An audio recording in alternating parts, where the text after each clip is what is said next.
मृत्यु के 24 घंटे बाद आत्मा का रुला देने वाला सच 2 के गरुड़ पुराण।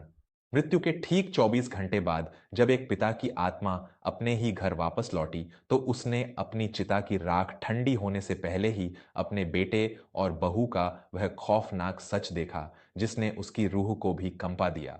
सनातन धर्म के सबसे गूढ़ और रहस्यमयी ग्रंथ गरुड़ पुराण में मृत्यु के बाद के सफर का बहुत ही सूक्ष्म और रोंगटे खड़े कर देने वाला वर्णन मिलता है। अक्सर हम सोचते हैं कि प्राण निकलते ही आत्मा तुरंत स्वर्ग या नरक की ओर प्रस्थान कर जाती है, लेकिन गरुड़ पुराण बताता है कि मृत्यु के तुरंत बाद यमदूत आत्मा को केवल 24 घंटे के लिए यमलोक ले जाते हैं, जहां उसे उसके पूरे जीवन के कर्मों का एक संक्षिप्त हिसाब दिखाया जाता है।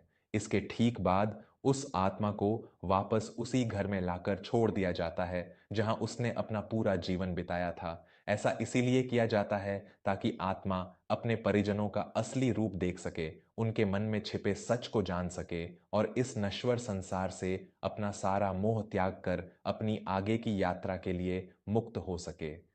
विंध्याचल पर्वत की तलहटी में बसे एक शांत शहर में सत्यप्रकाश जी रहा करते थे।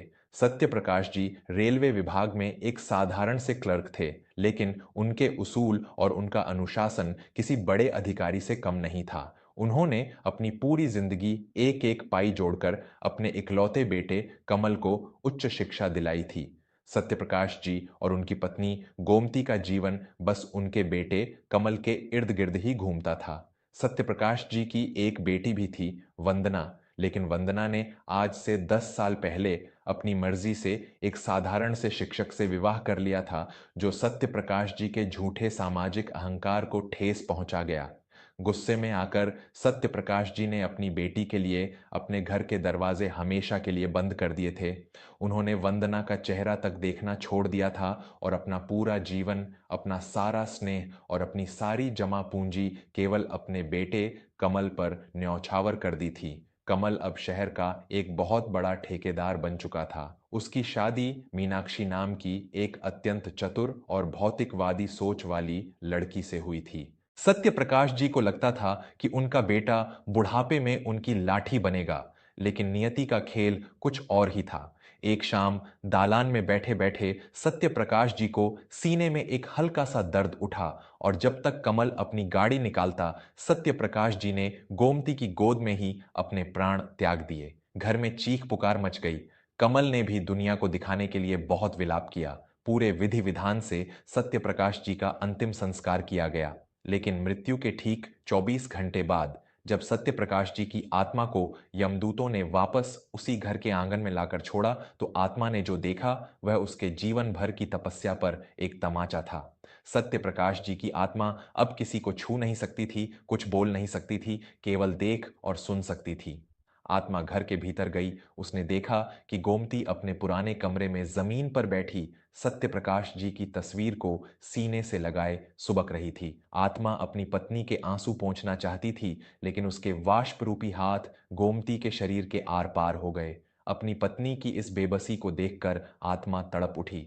उसे लगा कि चलो, कम से कम उसका बेटा कमल तो अपनी मां का सहारा बनेगा। यही सोचकर सत्य प्रकाश जी की आत्मा कमल और मीनाक्षी के कमरे की तरफ चल पड़ी। लेकिन कमरे के अंदर का दृश्य देखकर आत्मा सन्न रह गई। मेरे प्यारे श्रोताओं, एक पिता अपनी पूरी जवानी और अपनी सारी इच्छाएं अपने बेटे का भविष्य बनाने में जलाकर राख कर देता है।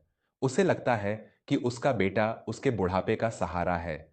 लेकिन जब वही बेटा दौलत की अंधी दौड़ में अपने पिता के बलिदानों को भूल जाता है, तो उस पिता की आत्मा किस कदर तड़पती होगी, इसकी कल्पना करना भी मुश्किल है। आज समाज में ऐसे न जाने कितने सत्य प्रकाश हैं जो अपनों के ही धोखे का शिकार हो रहे हैं। अगर आपके सीने में भी एक संवेदनशील दिल धड़कता है और आप माता पिता के निस्वार्थ प्रेम का सम्मान करते हैं, तो अभी हमारे चैनल वर्मा स्टोरीज को सब्सक्राइब करें। आपका एक सब्सक्राइब हमें यह विश्वास दिलाता है कि आज भी इस दुनिया में रिश्तों की कद्र करने वाले सच्चे लोग मौजूद हैं। वर्मा स्टोरीज के इस परिवार से जुड़ें और उन कहानियों का हिस्सा बने जो सीधे आत्मा को छूती हैं। सत्यप्रकाश जी की आत्मा जब कमल के कमरे में पहुंची तो वहां दुख या शोक का कोई नामो निशान नहीं था। कमरे का दरवाजा अंदर से बंद था। कमल और मीनाक्षी बिस्तर पर कुछ कागजात फैलाए बैठे थे। मीनाक्षी बहुत ही धीमी लेकिन तीखी आवाज में कह रही थी, सुनो, बाबूजी की वह 50 लाख वाली जीवन बीमा की पॉलिसी कहाँ है? मैंने कल ही एजेंट से बात की थी। उसने कहा है कि पैसा तभी मिलेगा जब नॉमिनी के हस्ताक्षर होंगे। नॉमिनी तो माँ जी हैं। कमल ने चिढ़ते हुए जवाब दिया, मुझे पता है मीनाक्षी, मैं सुबह से उसी फाइल को ढूंढ रहा हूं। बुढ़ा मरते मरते भी मुसीबत खड़ी कर गया। सारा पैसा माँ के नाम कर गया है। अब कल ही किसी तरह माँ से उन खाली कागजों पर अंगूठा लगवाना पड़ेगा, तभी सारा पैसा हमारे खाते में आएगा।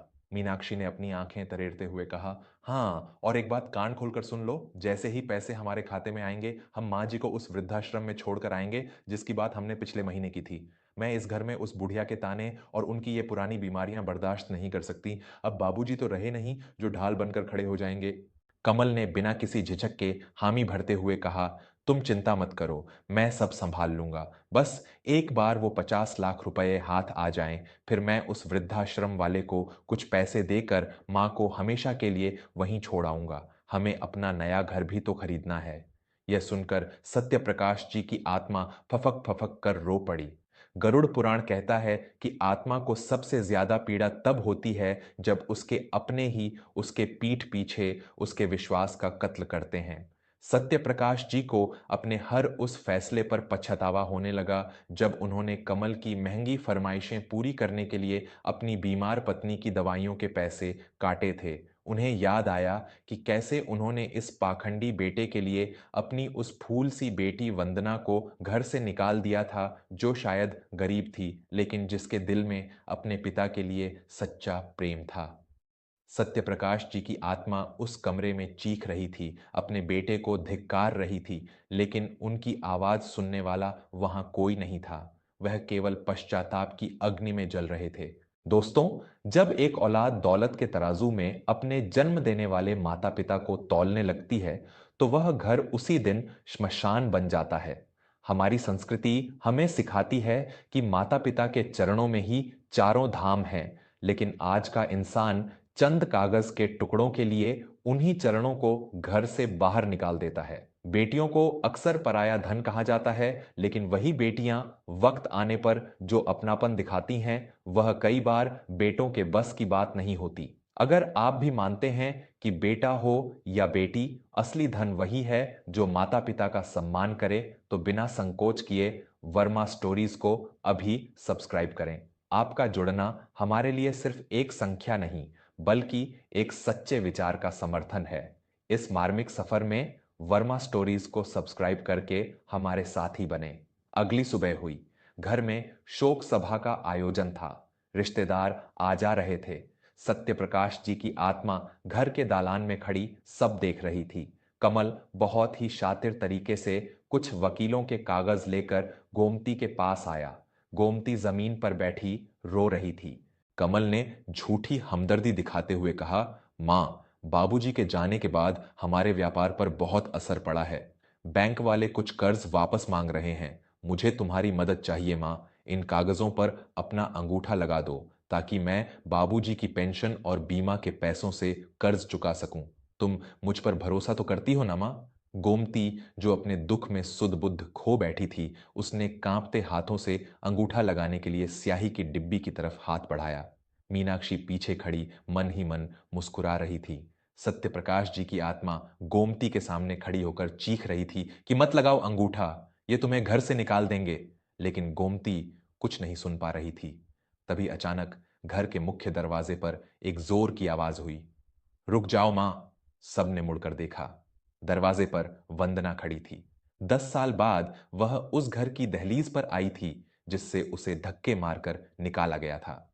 उसके कपड़े साधारण थे, लेकिन उसकी आंखों में एक अजीब सा तेज था। वंदना दौड़कर अपनी मां के पास आई और उसने कमल के हाथ से वह कागज छीनकर फाड़ दिए। कमल ने गुस्से में चिल्लाते हुए कहा, तेरी हिम्मत कैसे हुई इस घर में कदम रखने की? बाबूजी ने तुझे जीते जी बेदखल कर दिया था, अब यहां हिस्सा मांगने आई है? वंदना की आंखों से आंसू बह रहे थे, लेकिन उसकी आवाज में एक दहाड़ थी। उसने कमल की आंखों में आंखें डालकर कहा, हिस्सा? मुझे तुम्हारे इन रुपयों और इस घर से कोई मोह नहीं है कमल। मैं यहाँ हिस्सा मांगने नहीं, बल्कि अपनी माँ को तुम्हारे इस नर्क से निकालने आई हूँ। मुझे सब पता चल गया है कि तुम और तुम्हारी पत्नी माँ को वृद्धाश्रम भेजने की योजना बना रहे हो। बाबूजी ने भले ही मुझे त्याग दिया था, लेकिन मेरे संस्कार मुझे मेरी माँ को बेसहारा छोड़ने की इजाजत नहीं देते। मीनाक्षी ने बीच में पड़ते हुए ताना मारा, बड़ी आई संस्कार वाली। जब बाबूजी ने तुझे निकाला था, तब तेरे संस्कार कहाँ थे? जा यहां से, ये हमारा पारिवारिक मामला है। वंदना ने मीनाक्षी की तरफ उंगली उठाते हुए कड़क आवाज में कहा, खबरदार जो मेरी मां को हाथ भी लगाया। बाबूजी ने मुझे निकाला जरूर था, लेकिन मैंने कभी उनके खिलाफ अपने दिल में मैल नहीं रखा। उन्होंने जो कमाया वह सब तुम्हारे हवाले है। लेकिन मेरी मां मेरी है। मैं 2 रोटी कम खा लूंगी, लेकिन अपनी मां को किसी वृद्धाश्रम में घुट घुट कर मरने नहीं दूंगी। यह कहकर वंदना ने अपनी मां गोमती को सहारा देकर उठाया। गोमती अपनी बेटी के गले लगकर फूट फूट कर रो पड़ी। वंदना ने अपनी मां को साथ लिया और उस घर को हमेशा के लिए पीछे छोड़ दिया। कमल और मीनाक्षी अपने कागजों के फाड़े जाने पर बौखलाए हुए थे, लेकिन उन्हें इस बात की खुशी भी थी कि बिना किसी झंझट के बुढ़िया घर से चली गई और अब सारा पैसा उनका था। लेकिन सत्य प्रकाश जी की आत्मा यह सब देखकर स्तब्ध थी। गरुड़ पुराण के अनुसार आत्मा का मोह तब तक नहीं टूटता जब तक उसे यह न पता चल जाए कि उसके जाने के बाद उसके अपनों का क्या होगा। सत्य प्रकाश जी ने जिस बेटे के लिए अपना सब कुछ दांव पर लगा दिया, उसने उन्हें धोखा दिया। और जिस बेटी को उन्होंने दुत्कार दिया था, उसी बेटी ने उनके सबसे बड़े दायित्व उनकी पत्नी की रक्षा की। सत्य प्रकाश जी की आत्मा वंदना के पीछे पीछे उसके छोटे से घर तक गई। वहां वंदना ने अपनी मां को पूरे सम्मान के साथ रखा। और सबसे बड़ा चमत्कार तो तब हुआ जब अगले दिन वंदना ने खुद अपने हाथों से नदी किनारे जाकर अपने पिता का पिंडदान और श्राद्ध किया।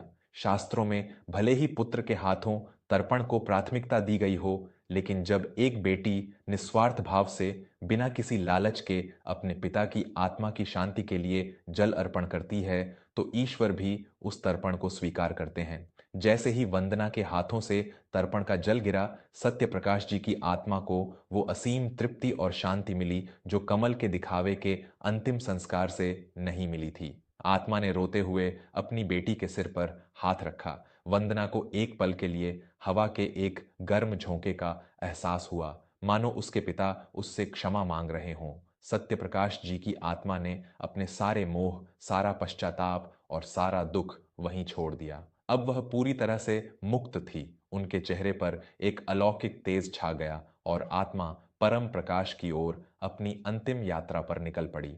दोस्तों, जीवन का यह कड़वा सच है कि दौलत और जायदाद से कभी सच्चे रिश्ते नहीं खरीदे जा सकते। जो संतान निस्वार्थ भाव से माता पिता की सेवा करती है, वही असल में उनके मोक्ष का मार्ग प्रशस्त करती है। वंदना ने यह साबित कर दिया कि एक बेटी जब बेटे का फर्ज निभाती है, तो वह पूरे कुल का उद्धार कर देती है। अगर सत्य प्रकाश जी और वंदना की इस कहानी ने आपके दिल को छुआ है और आपकी आंखों में नमी ला दी है, तो कृपया जाने से पहले वर्मा स्टोरीज को जरूर सब्सक्राइब करें।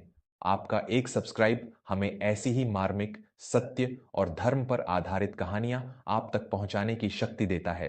जीवन में दौलत से ज्यादा अपनों के प्यार को महत्व दें। वर्मा स्टोरीज को सब्सक्राइब करें, इस परिवार का एक अटूट हिस्सा बनें और हमेशा अपने माता पिता की छांव में खुश रहें।